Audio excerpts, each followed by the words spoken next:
Hey, what's kicking? Welcome back to Moving with Meaning, the podcast where actions have meaning, words have meaning, and we open up the conversations to discover what's your next move. I'm your host, Krystal. In today's episode, our guest will deliver some high-energy, action-packed values fueled by movement. And you know how we do it here. We need to set that theme, so let's go ahead and do that.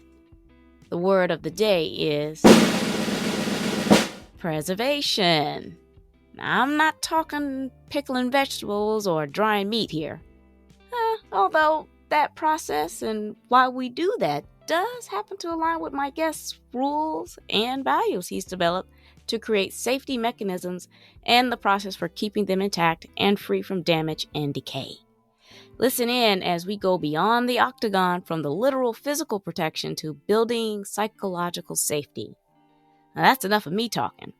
How about we introduce our guest, and there's no one better to do that than himself, Nico. Why don't you give the people a bit of background about yourself and what you're going to share with us today? Well, it's a pleasure to be here. Thank you for inviting me. Well, let's begin. When I was a young boy, I was a very shy boy. I had a very hard time connecting with people. And if you can say I was a boy, I was a boy. Soccer was for girls for me. Playing was fighting and climbing. That's the only two things that I liked. And then I wanted to do some martial arts, but I started with Japanese jiu-jitsu. But I was doing more push-ups than anything else because it was very composed. And I was not the most composed kid. Let that be clear. It was a bit wild.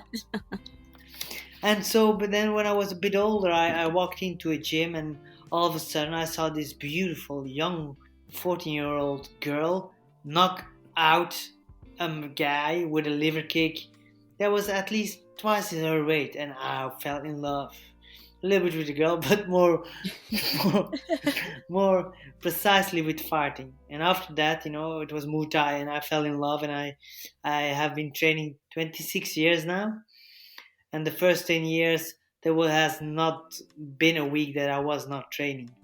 And along the way I became a multiple Belgian champion on the different brackets, semi-pro, professional, then European vice world champion. But then after a while I had like this, let's say, unsuccessful cooperation with the management team, and I didn't have no fights, but I was training every day. At that moment I was working at the university, and so I was getting really bored because I was training 4 hours a day without a fight. Really frustrating. But luckily at the university there were people doing jiu-jitsu, Brazilian jiu-jitsu, more groundwork and wrestling based. And so I started doing that just for the fun of it. And then like that I rolled into MMA, which was still very small in Belgium. And so I had to go all over. I had to go there for wrestling, there for jiu-jitsu, there Muay Thai, of course. Then I really decided to go for that. I went to Japan, lost a lot of kilos by spitting in a little pot, to really drain yourself. And then I won. So the next step was obviously, the States. I went a few times to the States. And at that time, I was going to do The Ultimate Fighter, the TV show. So finally, when I was almost 30, everything was aligned. I had a job in a wrestling-based gym, the gym where originally John Jones came from. So they're really, really good. And they wanted to my expertise in striking, in Muay Thai. And then I was doing The Ultimate Fighter, and it was the season with Ronda Rousey, which was a multiple world champion in the UFC, and I trained with her several years before. So everything was aligned. And then everything collapsed because I had 2 retinal detachments. And so after 7 surgeries, I finally decided to hang up the gloves. And it was the hardest lesson that I ever had. And I had to crash and burn a few more times before I really realized it. Let me ask you there, even after your physical body was kind of telling you, stop, you were still trying to push yourself into this MMA career, and it didn't connect. And so what was that moment where you said, hey, I got to stop? It was not me, it was my trainer. So my trainer said, Nico, we can't keep doing this. Mm-hmm. I will not. He was my coach, he was my trainer. He pushed me to another gym because he was just an amateur. And then I went back to him, because he's somebody that I trust 100%. I had a very big luck of having two beautiful male role models who were very warm, very different, my father and him, and so I was very blessed. But yeah, he told me to stop. Oh. And he knew that it would destroy me. And he still did it for my own good. So, and it did. It really put me on a path of self-exploration for the last 10 years now. But it was really rough. But I had to realize that just grinding it can get you initial success. And quite a lot of success, I was world class. But to get you to the absolute top, that is not enough. Because if you ignore every sign of your body, you are not functioning optimally. People don't understand. Yes, as a pro athlete, you get paid to train. But I knew a lot of people who were not professional athletes who trained just as much or more. No, as a professional athlete, you get paid to peak. And what is necessary to peak? You train really hard and you rest a lot. And I ignored that time and time again. And even after a KO, the week afterward, I was in the gym, a different gym, because my trainer was not allowed to know. He understood you have to rest, but I didn't. So I just grind myself through. I really believed in Rocky. No matter how hard you get hit, you keep on going forward. And Rocky lied to us. Mm-hmm. It's not a sign of courage. It's just stupidity. Mm-hmm. Now, there is something to sacrificing, to going, but I do not believe anymore that you have to suffer your way to the top. Oh, that's a powerful statement. I literally grinded my potential into the ground. Mm-hmm. Tell us about those 10 years of self-fulfillment, your rules and your values. Yeah. How you got there and what got you there and what was the realization and how you put these principles together. I started working with people to get them to the high performance in a different way, and I called my company To Your Top. And yeah, that worked very well. I helped them, but that still, I could see with certain of my world champions that they were not fulfilled. They had it all. They reached the absolute summit, and now they're empty. Some felt empty. Some felt alone because they start to mistrust everybody. What do people want from me? Whether they were right or not. Sometimes they were, and sometimes they were just suspicious. But why? Because very early in life, and I've seen that with both world champions, but also with very successful people in business or in corporate, they feel they have to win. They have to succeed. They must. It's not an I want to. It's not I choose to. It's an I need to. It becomes a rule. It becomes a law. And if that law is not followed, they will punish themselves so hard. I often say it's like earlier in life, in their relationship with their parents or with their first girlfriend or boyfriend, very often, or something else happens that really hits their self-esteem. They have a big hole in it. But how does the body grow? By giving air to it and giving the proper nutrients and the proper attention to take care of it. But mostly we don't learn that, for sure. In the West, we learn to suppress this. And so what do? Aha! What many people learn is, if I do not get attention, if I do not get what I want, I need to perform. And when I perform well, then I get attention. You see it a lot. And then you have this, but it's a black hole.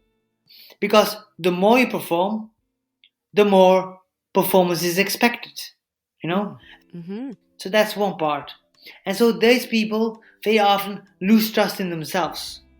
Because sometimes they get the satisfaction, the attention that they need, and sometimes they don't.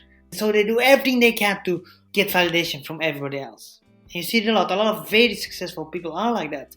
And they're successful, but they're not happy. And then you see very often also that it comes hand in hand with when you win, they're on top of the world.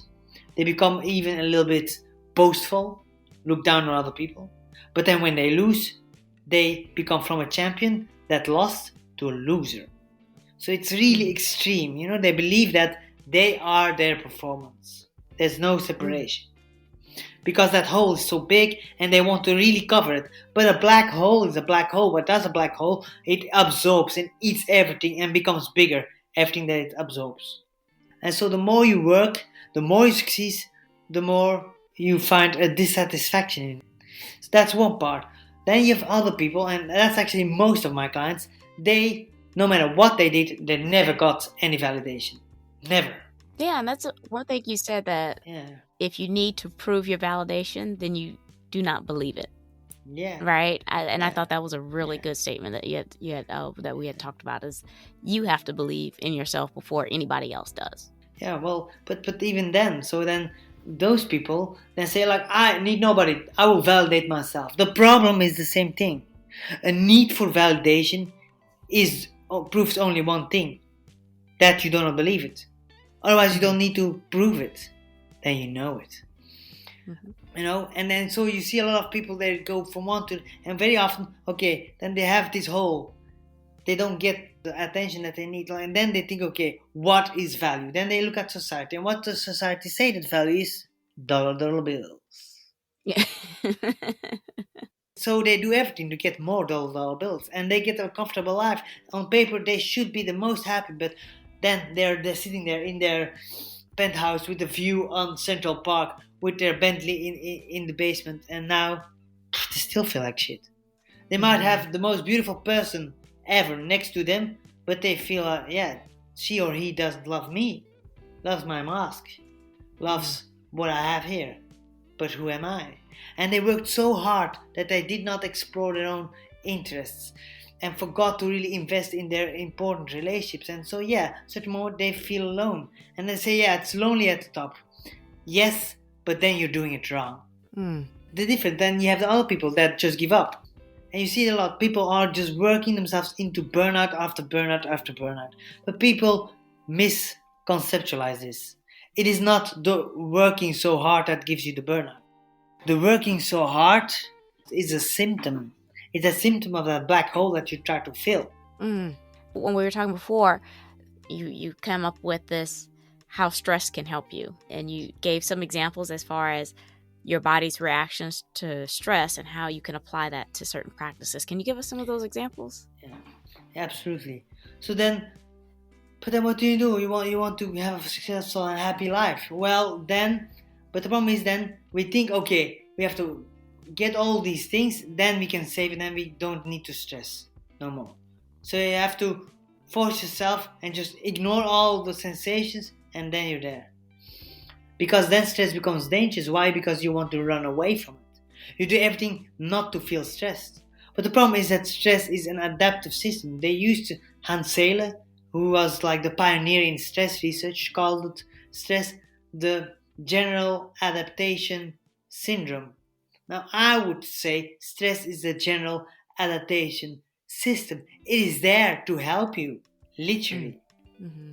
But what research has shown more and more these days is that when you believe that stress is there to help you and you have the highest stress levels, you live the longest, most fulfilling and most successful lives. Interesting, isn't it? Yeah. It's against what we all have been heard, because people say, stress is bad, stress will kill you. Yes, if you believe it will. Mm-hmm. Now, when does stress become really dangerous? Well, when it starts to threaten your sleep. But if you believe that stress is good for you, is there to help you, then when you're working, you have this stress. And because you're working and you believe that stress is good for you, your body reacts as if you have a challenge. And what is the difference? Well, when you have a challenge, you believe you can handle it. And that means in your body that your veins stay open. So the higher heart rate, the higher blood pressure, makes sure that all the oxygen, all the nutrients go much faster to your cells. And also, you get anabolic hormones like neural growth factor and basic growth hormone, gets released. So you get neuroplasticity. It all helps us because, when you stress, you have to pay attention. It helps us. It's there. But then after the fact, when you believe that it's good for you, it's much easier to let go. And tomorrow you can stress again and get that peak and relax. Now, then you have the other people that believe that stress is bad for them. And so then they try to avoid stress. And then when they have stress, then they start to stress about that. And then at night they start to stress about stress that they even have before they even have stress to stress about. It's like it's like this vicious cycle, Yeah. And then you can't sleep. And then you're worried about that. Now, of course, there's also a certain level of people that drive so hard that they sleep only 4 hours a night. And yes, you can do that a long time. Look at Elon Musk. He can do it for so long time. 3-4 hours of sleep. But it's unhealthy. And I believe if he would adapt a more wholesome way of working, he would become even more genius. I truly believe this. Because look at elite athletes. When did they do their peak? When they train hard, they get intense stress in that moment, and then they have intense relaxation. Okay. So I think this is a great segue into your 4 levels of psychological safety. So when I talk about psychological safety, like in a lot of companies, they're talking about it. It grew out of what I call, it's like the soft society, where everybody has to be careful about not saying anything offensive. That everybody has to be very careful, and we have to affirm everybody in their own identity. And don't get me wrong, it comes from a good space. The problem is that this often creates more, not less, division. I had a conversation with a good friend of me, and he's of Moroccan descent, and he's a real Muslim. He says, Nico, you and me, we are completely different, and that is a very good thing. We believe different things, we have different values, but we respect each other, and by talking, we can help each other grow, and we have a much richer way of living. No, difference is important when we can really connect with the fact that we have an underlying shared humanity. So, what has this to do with psychological safety? Well, psychological safety is a concept that is used in teams, professional teams, in companies, where you want to create a high performance team. And a high performance team is one in which everybody is psychologically safe. And when you hear this, you think, everybody's going to be gentle and sweet to each other. But that's not the truth. When you look at the fact, the way to talk to each other, if you just see it happen, you would not see that as a safe environment, because they're very candid. They are very straightforward. We say it like we see it. That's hard. But you can't get there if you feel that they do not respect you. So there's a book that says there are 4 levels of psychological safety. The first one is belonging. In other words, you feel you're free to be you, true to yourself, to your identity.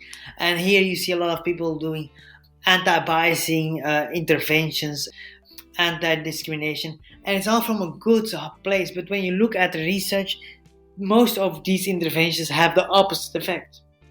Why? They maximize the differences. What you see is much more effective is when you put people together, you say this is your common goal, and you design it like this so they all need each other. And then, as by magic, something happens. Why? Because they have a common goal. Yeah. It's not magic, of course, but and because of the intrication, because of the conflicts, and because they need to work together, automatically you put them into like this pressure cooker. You put them in a pressure cooker, and they can't go away, or they lose their job and their income. And if they learn how to not kill each other in that pressure cooker, well, in that moment, you can have a new beautiful soup, and something else emerges out of that. Yeah. So that's that. Then you have also, you want learner safety. In other words, you have to feel safe enough to make mistakes, because that's the fastest way to learn. But that is for a lot of managers that I work with, really, or a lot of CEOs, really, really difficult. Because when you want to start delegating, you will have to allow the people that will take the jobs out of your hand to make mistakes. So the performance in the short term will drop a little bit. And if you cannot handle it, also you don't just throw everything here, now you have to do it yourself. No, you have to do it step by step, guide them, learn, teach them the process of failing smart, respecting the process, so you don't keep failing all the time. No, you just check yourself faster.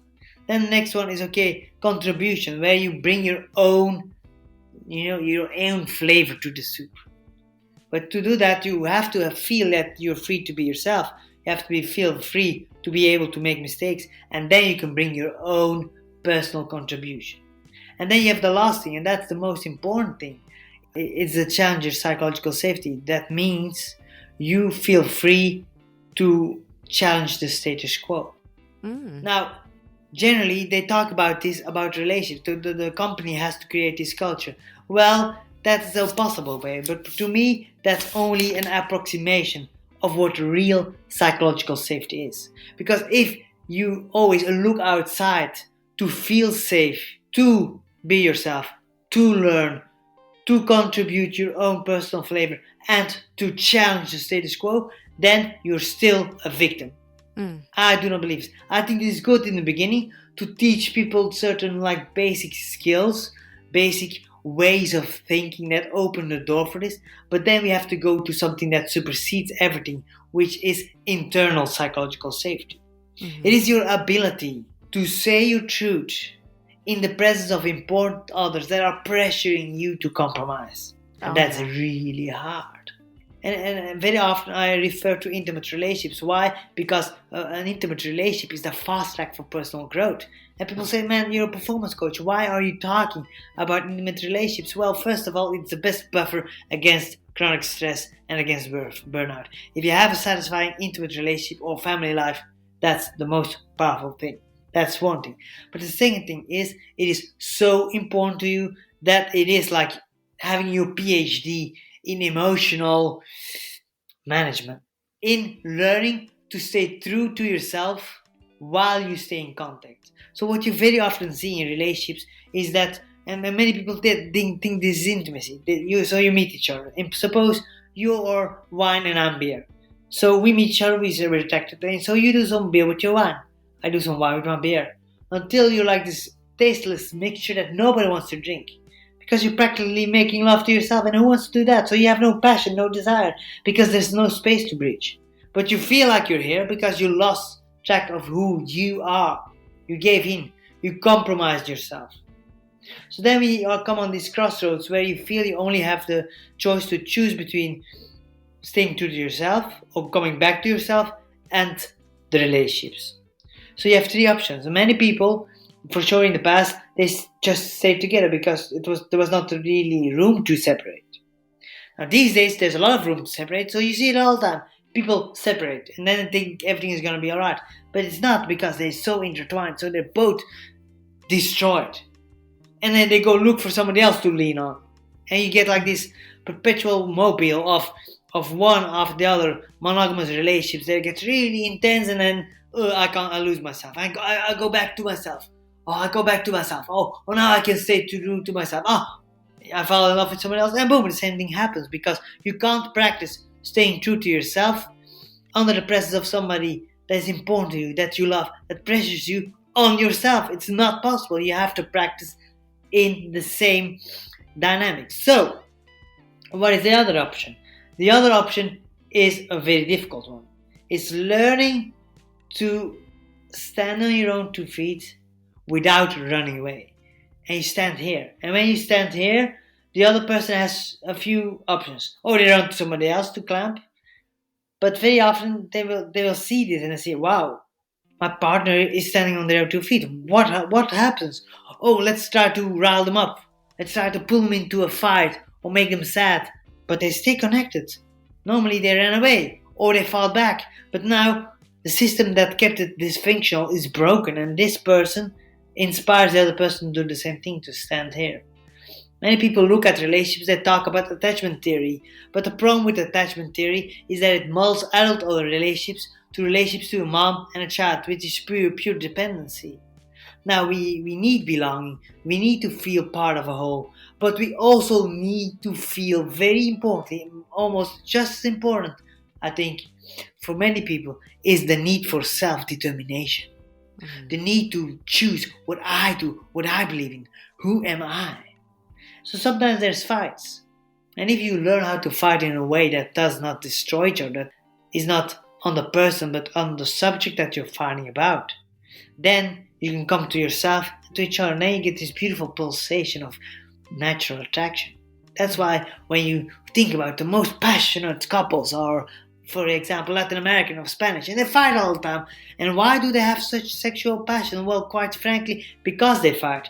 And do you need to fight? No, but what it is, the fighting is just a signal. It's a signal that they are two separate people and there's a space to bridge. And they are in a culture where they don't take it so personal when somebody yells, I can't help and handle it, it's not for me. But what I believe is very powerful is that you learn to stay into this pressure cooker. And then you can both grow into something else. That's good. I really like the pressure cooker. But that's so true. And I think it's so many people can take that in so many different ways, or it applies to them in their own life circumstances. But what I really enjoyed was how to stand on your 2 feet and not run away. And then how you doing that and standing your ground will also influence the person that is working you to change and adapt for the better as well, so that then you can both be at your best. So I really like how, standing your ground and not compromising, how that helps you, but as a byproduct helps the other person. And then how you kind of ended that with passion. Right? And it's building that passion, but it's building it with meaning. It's building it with purpose. It's building it with something in mind and with positivity in mind. Yeah, there's this person that I believe is, for me, the main example. It's like he's one of my only heroes at the moment, and it's Daryl Davis. He's an African American jazz singer, and he single-handedly converted more than 200 Ku Klux Klan members and neo-Nazis by just making relationships, by talking with them in a non-reactive way.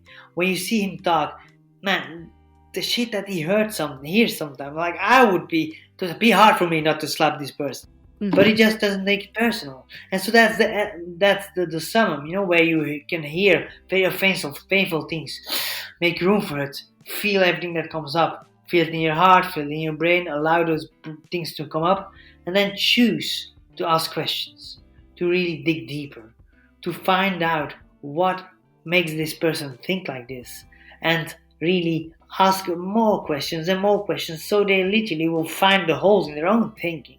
Mm.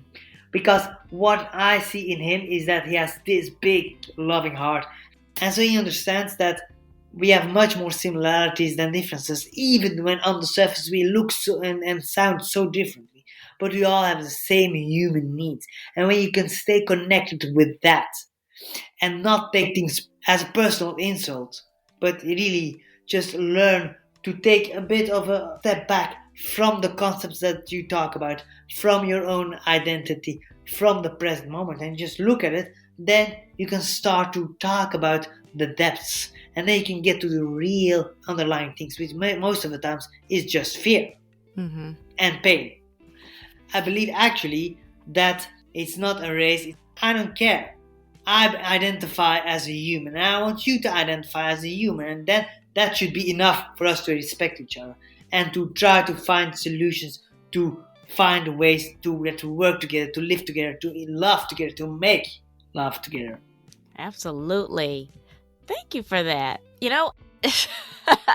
That is it in its most candid and purest form.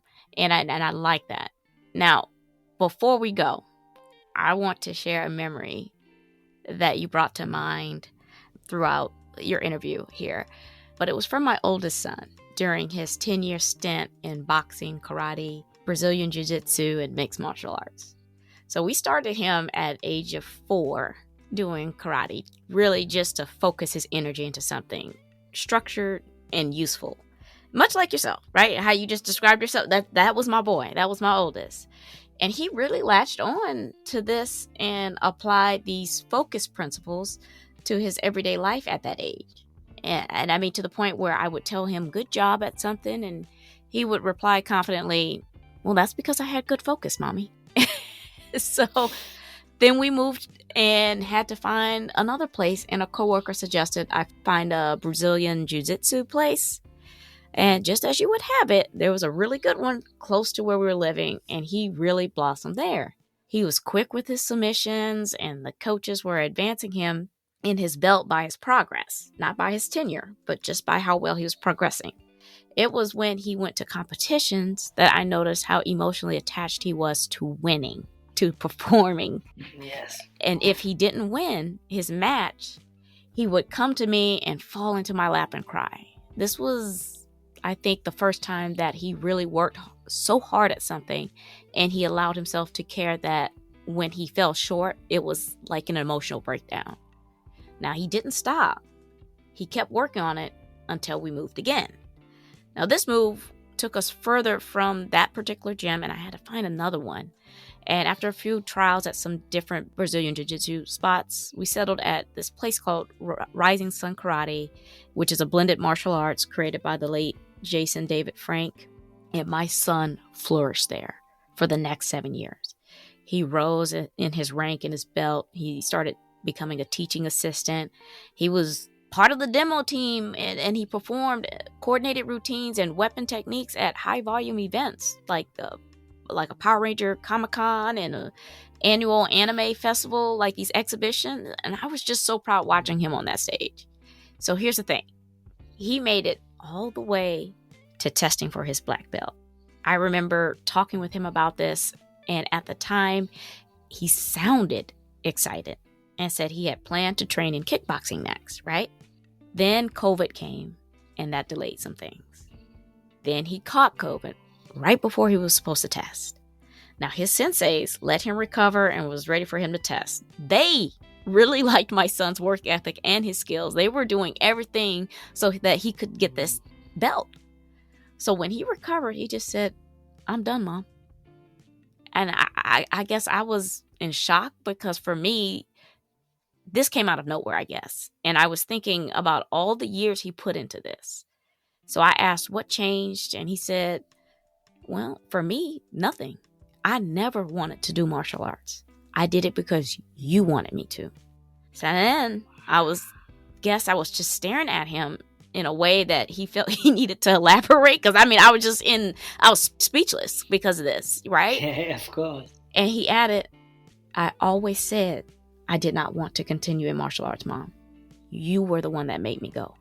So I know as parents, we think we are doing things because we are putting our kids in places that will benefit them in the future, which this did in some of his scuffles he had at school. And I call them that because once my son put a few submission holds on them, they backed off and it never escalated. But sometimes we can go beyond that and start to live through our kids. And then I had to reflect on myself. And I was remembering when I was young, my mom would constantly move us around to different karate schools. So I was never really able to really elevate. And I wanted to do all the things that my son was doing.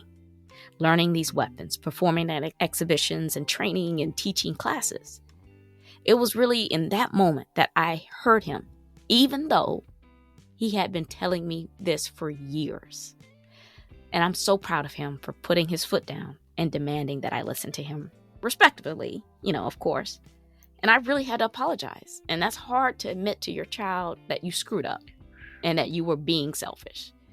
But I put that ego to the side because I want my children to live the life they want to, with my full support, and my guidance should align with that. Now, I know this is a minor example, but I'm sure there are adult children who are still blessed to have their guardians or figures in their presence here and present, right? And I appeal to both to express this kind of pressure felt from their parents or society, and for us to reflect on that and our part in that. We all want to be accepted and appreciated. And now, to me, that's something worth fighting for. So I think it's very beautiful what you did, that you looked to yourself. However, I believe that sometimes it's the job of our parents to push and to give us that chance and structure, even if we don't like it. The skills that he learned by martial arts will take him far, far away. So yes, perhaps you shouldn't push it that long, that's possible. Yeah. But at the same time, I see a lot of people, they allow their children to do one thing, then do the other thing. And so they don't learn the tenacity that is necessary to very often be successful in anything. And so I do believe that sometimes, for example, my father, I could do whatever I want, but he says, if you start something, you finish it. Mm-hmm. So you're free to choose whatever you choose, but you finish it. And I think that is a very important lesson that very often also is a bit undervalued. So I believe what you say, and I really, really honor you to look inside of yourself. But at the same time, I also think you have to acknowledge the fact that has given your son so much good as well. Oh, thank you. I appreciate that. Thank you. So, Nico, are you ready to give us your golden nuggets and add that ketchup just to recap? There are a few takeaways. The first thing is like stress is there to help you. When you learn to make room for it, like it's simple. Try to, whenever you notice it, take a deep breath. Imagine that you make room for all your experiences and say, okay, how am I going to use this energy, this focus to get the situation to the best situation possible?